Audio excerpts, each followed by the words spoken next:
So you're thinking about moving to Dallas, Texas, more specifically. Maybe you want to be closer to the downtown area.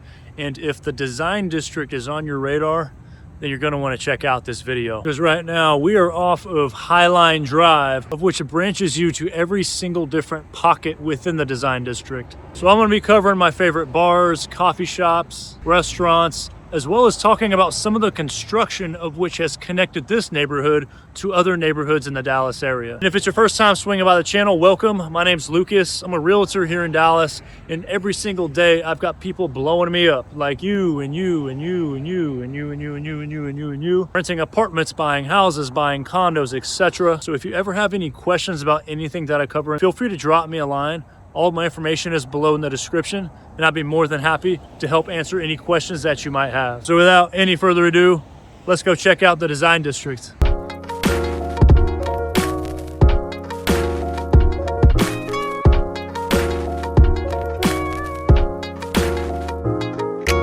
This neighborhood dates back to the 50s when it was an industrial warehouse and showroom zone where designers came in, set up shops for furniture, rugs, art, decor, and then our friend Trammell Crow came along and saw some potential in the area and built even more warehouses and offices. So for decades, this was not the bar and nightlife scene as it is today.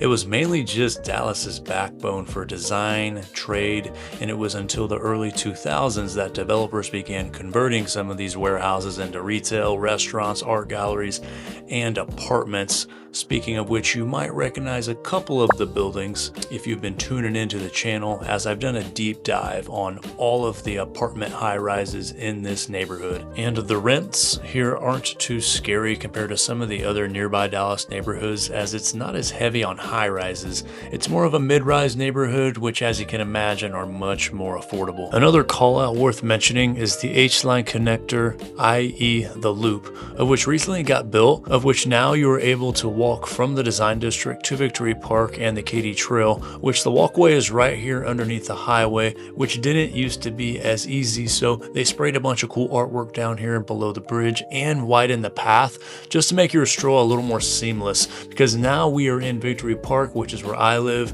and you can get here without having to pay Victory Park rent prices. And as you can see, they're still in the final construction phase of completing the loop, as they're also widening the entrance to the Katy Trail, which should be pretty awesome when they're all done.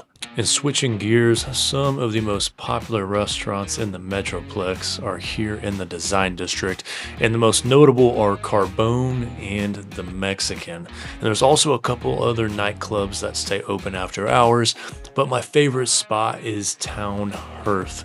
And I'll never forget the first time I came in here. A close friend of mine is a pretty big foodie and likes to go all out in terms of fine dining.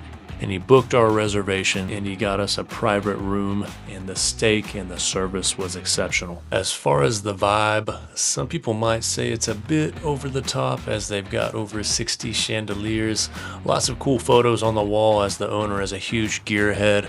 There is also a 1,500-gallon fish tank in the center of the restaurant, which is kind of gnarly, as well as a vintage car in the back by the grill. And I was happy I wore my suit and tie, as most of the time I'm here I feel kind of underdressed. You don't have to wear a suit and tie, but if you do, just dress nicer than you normally would. Although we're in an industrial neighborhood, the vibe is very upscale.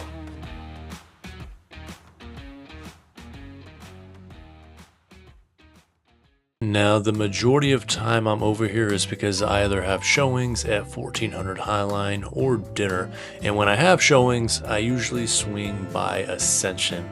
And although it's a chain, the brunch is amazing, and as you can imagine, they still whip up a pretty mean iced vanilla latte. And I've got some friends that live at Irby and 1400, so oftentimes when we grab a bite to eat, we usually just come here because you can get in and out pretty quick. It's also a great spot for pre or post church. On Sundays, the wait isn't too long, the staff is pretty chill, and the steak and eggs aren't too shabby. That is going to conclude our tour of the design district. And after watching this video, probably thinking of one of two things.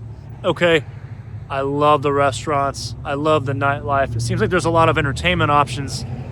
but I'm not sure if I'd want to live there. What if I'm still doing research on other neighborhoods, like Victory Park, for example, which is on the other side of the highway? Make sure to check out this playlist because I did a neighborhood deep dive just like this one over some of the most popular neighborhoods in inner city Dallas, which will be helpful if you're doing some more research. With that, y'all stay safe, y'all stay out of trouble, and we'll catch you in the next video.